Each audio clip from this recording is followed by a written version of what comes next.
தேவ தூதர்களுடைய வேலைகள் என்ன? அவர்கள் எப்படி தங்களுடைய வேலையை செய்கிறார்கள்? அவர்கள் யாருடைய வார்த்தையை கேட்டு வேலை செய்கிறார்கள்ன்றது பைபிள் நமக்கு என்ன பண்ணுது? சில விஷயங்களை போதிக்குது. நல்லா கவனிங்க. சங்கீதம் 103:20 கர்த்தருடைய வார்த்தையை கேட்டு அவருடைய வசனத்தின்படி செய்கிற பலத்த சௌரியவான்களாகிய அவருடைய தூதர்களே, அவரை ஸ்தோத்திரியுங்கள்.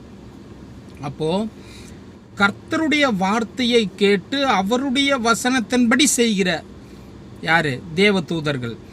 அப்போ தேவ தூதர்கள் ஏன் இருக்கிறாங்க, எதுக்கு இருக்கிறாங்க அப்படிங்கிற கேள்வி பார்த்தீங்கன்னு சொன்னால், கர்த்தருடைய வார்த்தையின்படி செய்கிறதுக்காக அவங்க இருக்கிறாங்க.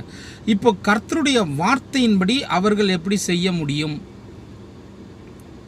கர்த்தருடைய வார்த்தை அவங்களுக்கு யார் ஆர்டர் போடுறது, யார் சொல்கிறது அப்படின்னு பார்த்தீங்கன்னு சொன்னால், இங்கே தான் சில விஷயங்களை விசுவாசிகள் புரிந்து கொள்ள வேண்டும். என்னென்ன? நீங்களும் நானும் தான் தேவ தூதர்களுக்கு ஆர்டர் போடுறோங்க.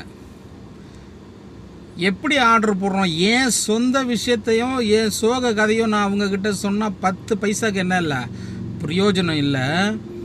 அவர்கள் எப்பொழுது அவர்கள் ஆக்டிவேட் ஆகிறாங்கன்னு சொன்னால், கர்த்தருடைய வார்த்தையை நீ எடுத்து பேசும்போது, நீ உன் வாயை திறந்து சொல்லும்போது, சங்கீதம் 91 சொல்கிறார் இல்லையா, உங்கள் பாதம் கல்லில் இடராதபடிக்கு அவர்கள் தங்கள் கைகளில் ஏந்தி கொண்டு போவார்கள். எப்படி ஏந்தி கொண்டு போவார்கள்? அந்த வசனத்தை எடுத்து நீங்களும் நானும் வாயை திறந்து பேசும்போது. அப்போ தேவனுடைய வாக்குத்தத்தங்களை நாம் எடுத்து பேசும்போது, அந்த வார்த்தையை எனக்கென்று நான் உரிமை பாராட்டும் போது, அந்த வார்த்தையை நான் தேவனிடத்தில் திரும்ப நான் சொல்லும்போது, அந்த வார்த்தையை கேட்டு அந்த வார்த்தைக்கு பதில் செய்யக்கூடியவர்களாக தேவ தூதர்கள் இருக்கிறார்கள். அநேகருக்கு தேவ தூதர்கள் ஏன் இருக்கிறாங்கன்றது தெரியல, அவங்கள எப்படி செயல்படுத்துவது என்பது தெரியவில்லை. நாம் வீட்டை விட்டு ஒரு இடத்துக்கு வெளியில் போகிறோம் அப்படின்னும் போது நாம் என்ன செய்யணும்? நிச்சயமாக தேவ தூதர்களுக்கு நாம் கட்டளையிட வேண்டும். என்னென்ன? கர்த்தருடைய வார்த்தையை சொல்லணும். அந்த வார்த்தையின்படி செய்கிறதுக்காக தான் தேவ தூதர்கள் இருக்கிறாங்கன்னு வேதம் நமக்கு சொல்லுது. என்ன சொல்லுது பாருங்கள்? கர்த்தருடைய வார்த்தையை கேட்டு அவருடைய வசனத்தின்படி செய்கிற, அவருடைய வசனத்தின்படி செய்கிறதுக்கு தான் தேவ தூதர்கள்.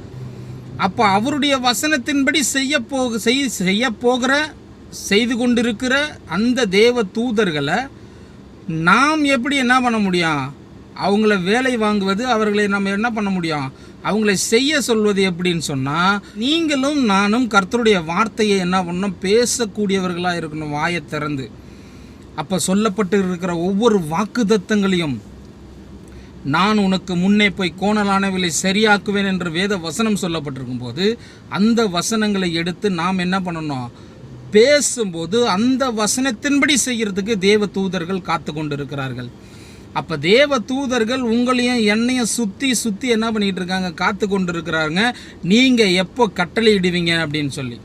இன்னொரு வசனம் ஒன்று சொல்லப்பட்டிருக்கு, இந்த பூலோகத்தில் நீங்கள் எவைகளை கட்டுவீர்களோ அவைகள் பரலோகத்தில் கட்டப்பட்டிருக்கும். இங்கே நீங்கள் எதை கட்டவிழ்ப்பீங்களோ அது அங்கே என்ன பண்ணால் கட்டவிழ்க்கப்பட்டிருக்கும். அப்போ கட்டுகிற வேலையும் கட்டவிழ்க்கிற வேலையும் எங்கே நடக்குதுன்னு சொன்னால், உங்கள் வாயினால் நடக்குது.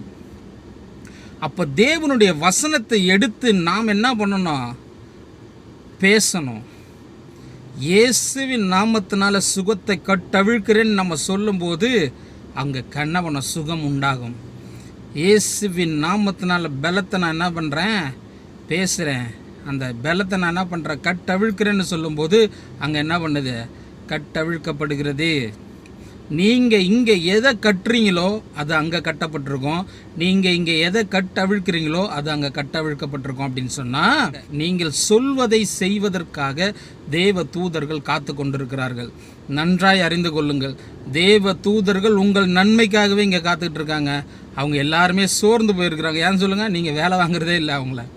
தேவன் சொல்லுகிற பிரகாரம் தேவனுடைய வார்த்தையை நீங்கள் உபயோகப்படுத்தாததுனால அவங்க காத்துக்கிட்டு இருக்கிறாங்க, நீங்கள் எப்போ சொல்லுவீங்க அப்படின்ட்டு. அப்போ நீங்களும் நானும் தேவனுடைய வார்த்தையை எடுத்து பேசும்போது நிச்சயமாக அவர்கள் என்ன பண்ணுவாங்க? ஆக்டிவேட் ஆகுவாங்க.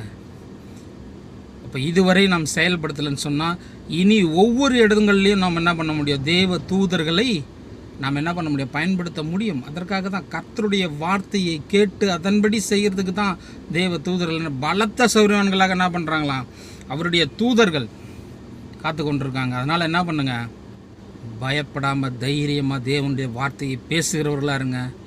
தேவ தூதர்கள் ஏன் இருக்கிறாங்கங்கிறத தெரிந்து கொள்வதற்காக தான் இந்த வீடியோ. God bless you. இன்னொரு வீடியோவில் சந்திக்கலாம்.